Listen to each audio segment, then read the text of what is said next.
Hello बच्चों। तो कैसे हो आप। तो चलिए आज हम पढ़ते हैं क्लास 10 के ज्योग्राफी का चैप्टर खनिज संसाधन। ठीक है, खनिज संसाधन और इसके बारे में सारा चीज़ हम डिटेल से जानेंगे। इसको पढ़ने के बाद आपको दोबारा कभी भी इसको याद करने की ज़रूरत नहीं पड़ेगी। ठीक है, तो यहाँ फिगर के साथ ही हम हर एक चीज़ को एक्सप्लेन करेंगे। तो यहाँ पे हम देखते हैं कि खनिज संसाधन यानी कि खनिज किसे कहते हैं। तो आपको पता होना चाहिए कि हमारे पृथ्वी के गर्भ में बहुत सारी चीज़ें हैं छिपी हुई है। ठीक है, उसको हम खोद के निकालते हैं। ठीक है, फावड़ा से लेके बहुत सारी चीज़ों से खोदते हैं, निकालते हैं। उससे जो चीज़ें निकलती है ना, जिसका उपयोग हम अपने जीवन में करते हैं, बहुत सारी चीज़ें, सोना चांदी देखिए, एल्युमिनियम, जस्ता, कोयला, पेट्रोलियम, जितनी भी चीज़ें निकलती है सारी चीज़ें खनिज है। ठीक है, तो इतना चीज़ तो समझ में आ गया कि भैया खनिज क्या है। तो खनिज वह पदार्थ होता है जो ज़मीन के अंदर से निकाला जाता है।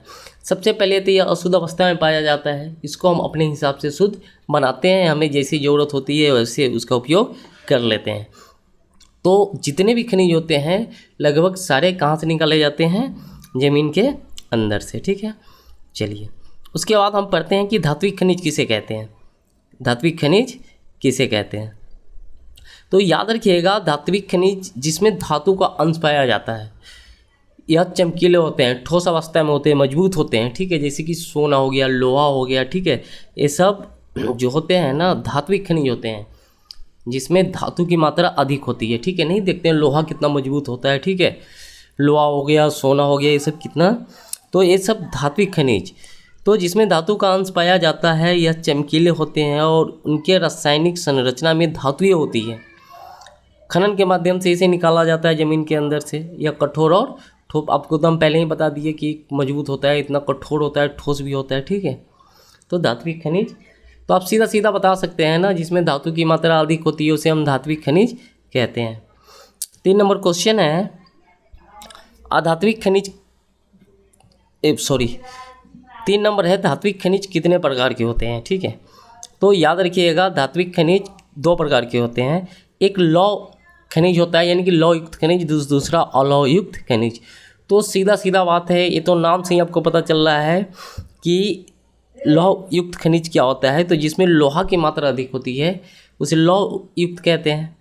अलौह युक्त जिसमें लोहा की मात्रा नहीं होती है उसे क्या कहते हैं, अलौह युक्त खनिज कहते हैं। तो ये भी पता चल गया। तो चलिए हमें पता चल गया कि धात्विक किसे कहते हैं और ये कितने प्रकार के होते हैं। अगला क्वेश्चन हम देखते हैं कि अधात्विक खनिज किसे कहते हैं। तो याद रखिएगा, जिन खनिजों में है ना लोहा और धातु के अंश नहीं पाए जाते हैं उसे अधात्विक खनिज कहते हैं। यानी कि जिसमें धातु के अंश नहीं पाए जाते हैं उसे अधात्विक खनिज कहते हैं। जैसे चूना, पत्थर, अभ्रक, पोटास, ये सब में तो भैया धातु नहीं ना पाया जाता है, तो ये सब क्या हो गया, अधात्विक खनिज हो गया। ठीक है, तो चलिए ये तो समझ में आ गया कि जिसमें धातु की मात्रा पाई जाती है तो वो अधिक पाई जाती है तो उसे हम धात्विक कहते हैं, जिसमें नहीं पाई जाती है उसे अधात्विक कहते हैं। अधात्विक खनिज कितने प्रकार के होते हैं, तो याद रखिएगा, अधात्विक खनिज भी 2 प्रकार के होते हैं, कार्बनिक और अकार्बनिक। तो जिसमें जीवाश्म पाया जाता है उसे, जीवाश्म का मतलब समझे ना, जीव जब मरते हैं ना तो उनके अवशेष जो बहुत सालों तक पृथ्वी के अंदर रहते हैं, उनसे जो चीज़ें बनती है तो वो कार्बनिक हो गया ना, जैसे कि कोयला, पेट्रोलियम। ठीक है, तो वो सब कार्बनिक हो गया। तो अधात्विक भी 2 प्रकार के होते हैं। तो याद रखिएगा, जिसमें जीवाश्म पाया जाता है उसे कार्बनिक खनिज कहते हैं, जिसमें जीवाश्म नहीं पाया जाता है उसे हम अकार्बनिक कहते हैं। एक बार और इसको सुन लीजिए, जिसमें जीवाश्म पाया जाता है उसे कार्बनिक खनिज कहते हैं, जिसमें जीवाश्म नहीं पाया जाता है उसे अकार्बनिक खनिज कहते हैं। ठीक है, चलिए अगला क्वेश्चन हम देख लेते हैं कि कार्बनिक खनिज किसे कहते हैं। तो आपको हम पहले ही बता दिए कि वैसे खनिज जिसमें जीवाश्म पाया जाता है, जीव के अवशेष, या पृथ्वी के गर्भ में है ना हजारों वर्षों तक दबे रहते हैं।